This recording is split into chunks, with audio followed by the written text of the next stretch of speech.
We are absolutely connected. You know, it's like, there's no question about it to me.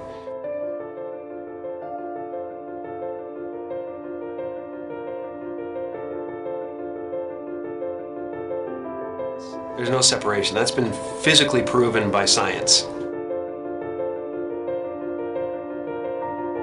I think everybody's looking for something that they already have. I think the reason that we don't notice it is because we are so distracted by the human levels of our experience. Because you might not actually be what you think you are. The fact that we're already enlightened, we're already complete, and it's just realizing that you're complete. So everything we do to each other, or everything we see in each other, is us seeing ourselves.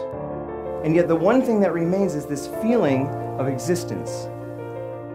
I'm not a human being that has consciousness. I'm consciousness that is shaped into a human being. All of us are energy. A human being is a very complex pattern of energy. I always have been that energy, and I always will be that energy.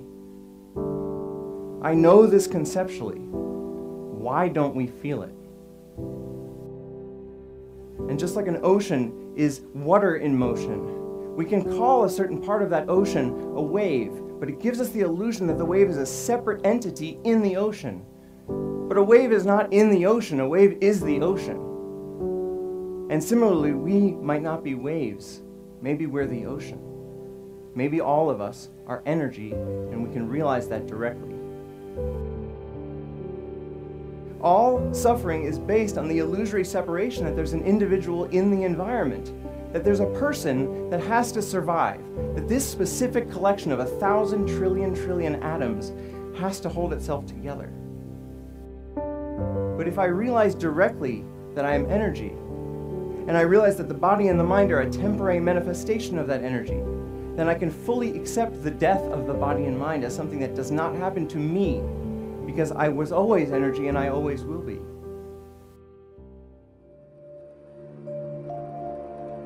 Ego tries to convince us we need to get something, this immortality, that we already possess. Ego is the voice in your head that says you're not as good as that other person. Maybe you need to do something else to make yourself better, to add to yourself. You know, and that's what it constantly is doing. It's trying to keep you from being you and me right now, loving this and loving this life. Once you realize you're complete, then this life and everything in it becomes a play of form, something to toy with and play with and make something good out of, and it really isn't to be worried about. It's to have fun with. You know, everyone is looking for God. And everyone is God. And that everyone is it. It's just now, what do you want to do? And once you realize that, then there's nothing you need.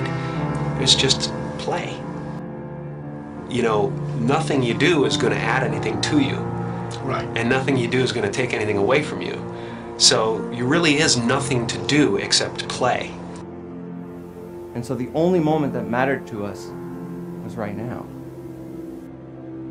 I think this experience is so important and powerful that every religious tradition at its core has been trying to convince us of its importance. And if it's true, if the true end of all human psychological suffering is actually possible, it is the most important thing science could be studying. Maybe it's possible that within our lifetimes we could actually eradicate human suffering. And what would the world look like then if every single one of us felt complete, felt whole, and felt interconnected? When you let go of individual survival, all of your priorities change because you actually see the entire world as your body. You see the suffering of others as your own suffering, and you want to help.